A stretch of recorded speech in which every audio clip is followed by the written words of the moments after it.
Afternoon সবাইকে। সবাই আজকে প্রচুর মজা করছো, হোলি খেলছো নিশ্চয়ই। আর এখন বাজে ওই 2:30 মতো হবে। আমি এইমাত্র স্নান পুজো সব করে এলাম, এবার খাওয়া দাওয়া করব। তো ভাবলাম সকাল থেকে তোমাদের সঙ্গে কথা বলা হয়নি, তাই জন্য এখন একটু তোমাদের সঙ্গে কথা বলে নিই।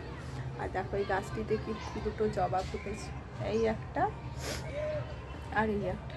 গাছ তো এটা কালকে ফুটবে। গাছ তো লাগাতে ভীষণ ভালো লাগে, কিন্তু এইটুকু জায়গার মধ্যে গাছ লাগানো যায় না, কারণ গাছ লাগানো যাবে, গাছ লাগালে আবার জামা কাপড় মেলানো যাবে না। তো তাই জন্য অল্প কয়েকটি গাছ রেখেছি, আর তার মধ্যেই যখন ফুল ফোটে তখন সেটা দেখতে ভীষণ ভালো লাগে। আজকে রান্না করেছিলাম কুমড়ো ফুলের বড়া করেছি আর চিকেন করেছি। মেয়ে আবার মাছ খেতে চায় না। আর ইলিশ মাছ করেছিলাম, ইলিশ মাছে কাঁটা এমনিতেই একটু বেশি থাকে, বাচ্চারা খেতে পারে না, বেছে বেছে দিলে আবার ও খেতে চায় না।